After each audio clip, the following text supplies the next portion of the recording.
Yo, what's up? How you doing? You guys want to talk about Satan?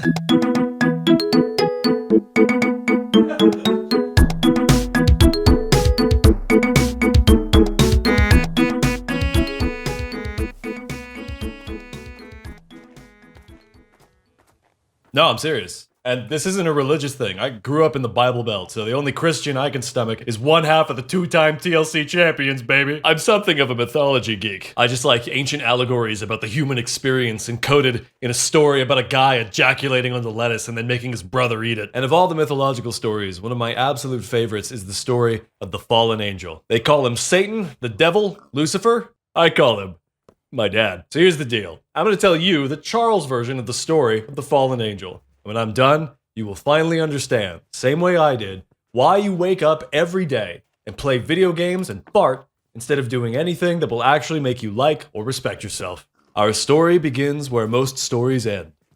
Heaven. So one day, God is hanging with a bunch of angels, cooking up a sick casserole called the universe, with all the ingredients needed to make reality work the way that reality do. And Lucifer's there, and he's watching this going on, and he's like, what the fuck is this? Why did you add 2 cups of suffering? Why did you make it necessary to sprinkle responsibility on top in order to make the happiness part last? This casserole's bullshit. Your cooking's bullshit, man. Fuck God, this shit is lame. And then all the angels kind of cringe. And God is like, LMAO, okay, bye then. And he casts Lucifer out of heaven for being a cunt. So Lucifer winds up in hell. And hell sucks because hell is where you end up for not following the laws of the universe that God made. And Lucifer is like, wow, this sucks. Should I reflect on my behavior and accept that the reason I ended up here was because I actually don't know as much as I thought I did? And then he's like, nah, I'm not the asshole. The entire universe is just stupid. So he gets together all these demons, and then he tells them to go tell humanity a bunch of bullshit that isn't true, because he wants to prove that his idea of how things should work is better. And then some people buy into it, and their lives are shit, and they end up suffering eternally and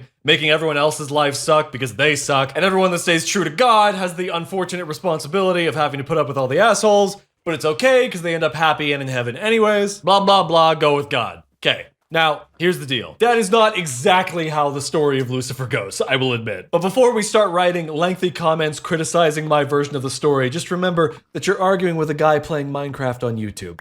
You think God would want that for you? Okay, so if you don't get it, here's the meaning of the story. First of all, everything in this story, just like all if not most mythology, is a metaphor. Big shocker to me, who grew up being taught everything about spirituality like it all literally happened. But no, there was no guy named God, there was no guy named Lucifer, heaven isn't a place in the clouds, and the casserole didn't happen. Thanks for nothing, fundamentalist American Christian culture. Here is how to understand the story. So God in this story represents the force that made everything.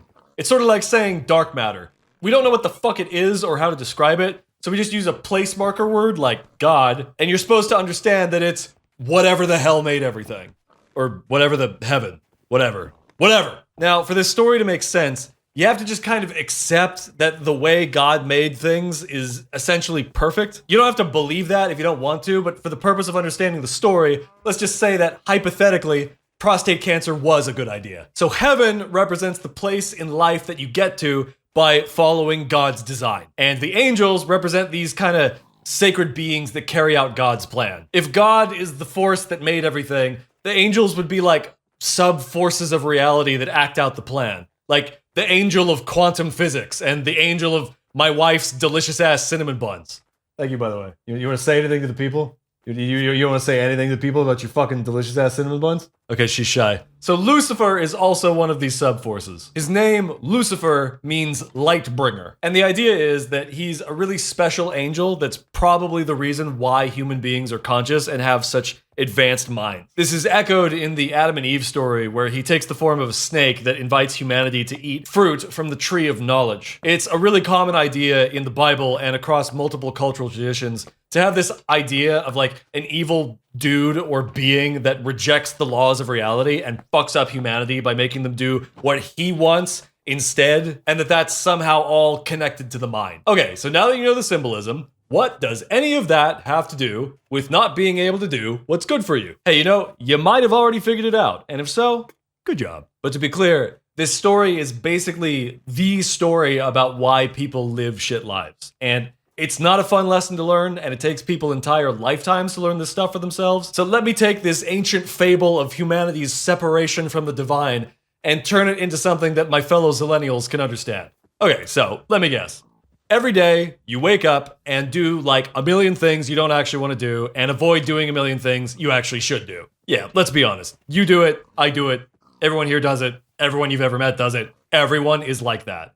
That's actually one of the points of the story. Humanity is kind of stuck in this constant battle to do what we know we should do because the shit that we want to do, that we know is bad for us, is made so tantalizing to us by our mind and by our senses. Example, you know you should do the dishes, but your mind says, but I want to goon to Fudas for 48 hours straight. And there's a good reason for that. See, there's one element of Satan, Lucifer, the D-Man, that a lot of Western religious types kind of skim over and forget about, or just don't even understand to begin with. And it's that everything that he does because he actually likes humanity.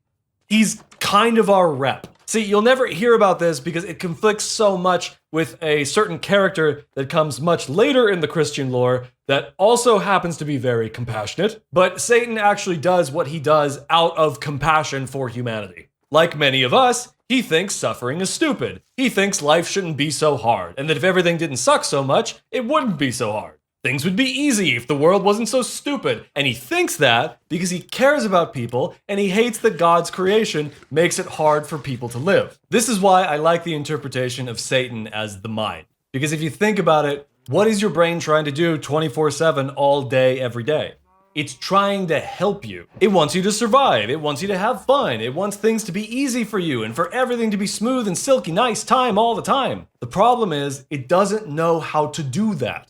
Literally, your mind is not capable of creativity. At least not in the way that we think of what creativity is. The generation of completely new things. As a wise man once said, the mind is like a cutting knife. It can distinguish between two things, but it can't make anything new. All your mind does all day is recycle your past experiences and try to make predictions based on that. So this is where shit is just really unfair, because people that are lucky enough to be surrounded by good experiences by just happenstance all of their lives go great for free because their mind keeps recycling the idea that like, hey, life is totally easy, everybody's cool, stuff just happens to you and it's all good, keep doing whatever you want, man, woo, life. Meanwhile, the other 99% of us who are mentally ill and traumatized and haven't slept since 2005 have minds that are like, play video games now while there's still time to enjoy things. Life is pain, I hate myself. The whole reason human beings are so special amongst the species of Earth is because we have these huge minds. Because we ate the fruit of the tree of knowledge. That's why we have such incredible cognitive capacity to do so many unbelievable things. I kind of read it like an evolution metaphor. The catch-22 is, because we have such powerful minds, we get to choose how to live our lives. And that's great. But that also means that we have the ability to choose wrong. We can choose to live in a way that is against the design of God. Think about it. Can a cricket live the wrong way? No, of course not. All it has is its cricket instincts. It can try as hard as it wants to survive and live a good cricket life, but if it fails because it gets eaten by a bird or it doesn't get to have cool cricket sex, that's not its fault. That's just nature and circumstance. Humans are different.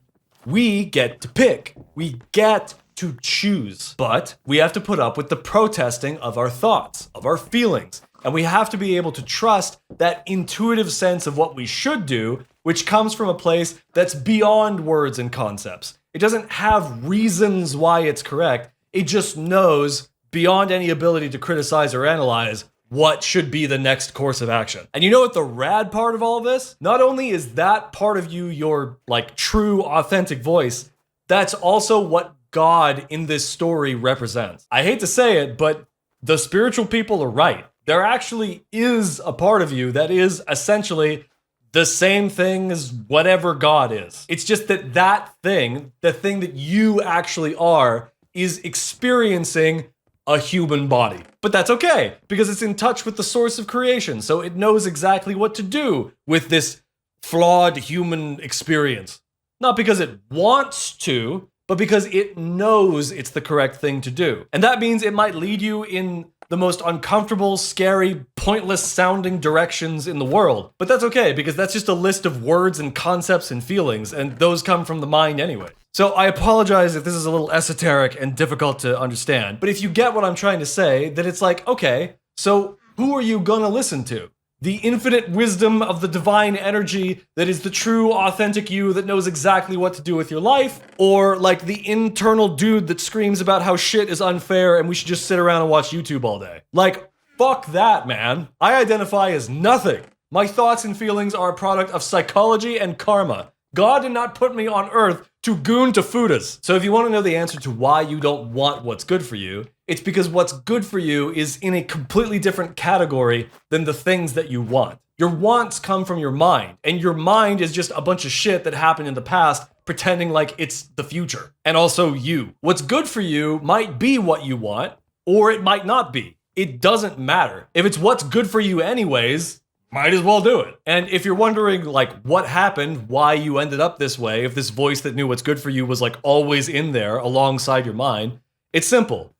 At some point, you just let a thought or a feeling stop you from doing what you actually want. You experienced something, and then that experience informed you of a thing, and then you believed what it informed you, and you based your life on that. And you can prove that to yourself by just entertaining this hypothetical. What would you do if having certain thoughts or feelings didn't stop you from doing what you want? Oh, I'm sorry. Does your life look completely different? Are you doing things you can't even imagine doing right now that make you like the idea of yourself and respect who you are? Well, that's the life you actually want. And you have to go for it. While feeling all those feelings you don't want to feel, and thinking all those thoughts you don't want to think, and experiencing all those things you're trying to avoid. And that might feel scary because that feels impossible. That feels like walking into everything that you've been trying to avoid your whole life. And to that, I would say, which part of you is it that wants you to avoid things again? I'm sorry, does the part of you that wants you to be the coolest person that you can be want you to avoid difficult things? Scary things? Impossible things? All right, I've probably said too much. Listen. You've got this. Don't let anybody tell you you can't live whatever life you want to live, especially not your mind. Everyone who has ever destroyed their life or the life of another person did it because they thought they were doing the right thing. Don't be limited by your thoughts. There is always more to life than what we can see right now. Don't rely on your limited experience to guide you. Trust the forces of your genuine interest and intuition about life. Challenge yourself to do new things. Become the person you wish everyone was, and discover that all you ever wanted was to be that person. And you were just projecting that desire for yourself onto everyone else because you didn't want to have to be the one to do it. Sorry, pal, but you're the hero of your story. You're the god of your own little universe that we call your life. And there's only one way to end this story. You gotta get Satan to eat that fucking casserole. Trust me, he'll like it. He just needs to try it. Thanks for watching, guys. I'll see you next time.